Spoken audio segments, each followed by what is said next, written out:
حضور تاجدار کائنات صلی اللہ علیہ وآلہ وسلم نے دائیں ہاتھ سے کام کرنے کو نہ صرف پسند فرمایا بلکہ اس کا حکم بھی دیا ہے۔ اس لیے بچوں کو کھانے، پینے، لکھنے، کوئی چیز لینے اور بلائی کے ہر کام میں دائیں ہاتھ سے کام کرنے کی تلقین کرنی چاہیے۔ ام المومنین حضرت عائشہ صدیقہ رضی اللہ تعالی عنہا سے روایت ہے، کان نبی صلی اللہ علیہ وآلہ وسلم یحب التیمن مستطاع فی شأنہ کلہ فی طہورہ وترجلہ وتناولہ، یعنی وضو نبی اکرم صلی اللہ علیہ وآلہ وسلم حتی الامکان اپنے تمام کاموں میں دائیں جانب سے ابتدا کرنے کو پسند فرماتے، اور طہارت یعنی وضو اور کنگھی کرنے اور جوتے پہننے میں بھی۔ ام المومنین حضرت عائشہ صدیقہ رضی اللہ تعالی عنہا سے ہی مروی ہے، کان رسول اللہ صلی اللہ علیہ وآلہ وسلم یحب التیمن یاخذ بیمینہ ویؤتی بیمینہ ویحب التیمن فی جمیع امرہ، یعنی وضو نبی اکرم صلی اللہ علیہ وآلہ وسلم دائیں ہاتھ کے استعمال کو پسند فرمایا کرتے تھے۔ آپ صلی اللہ علیہ وآلہ وسلم دائیں ہاتھ کے ساتھ پکڑتے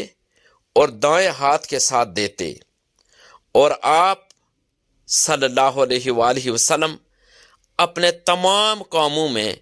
دائیں ہاتھ کا استعمال ہی پسند فرماتے تھے۔ حضرت عبداللہ ابن عمر رضی اللہ تعالی عنہ سے روایت ہے کہ وضو نبی اکرم صلی اللہ علیہ وآلہ وسلم نے فرمایا، اذا اکل احدکم فلیأکل بیمینہ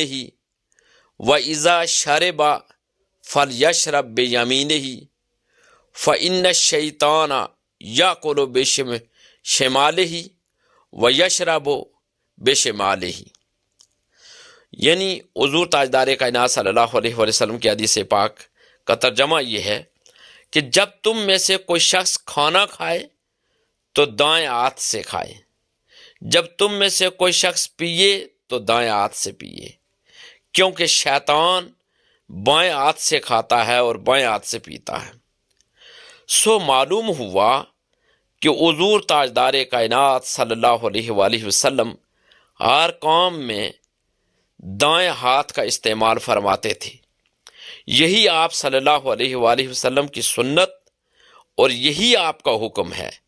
لہٰذا بچوں کو بھی دائیں ہاتھ کے استعمال کی ترغیب دینی چاہیے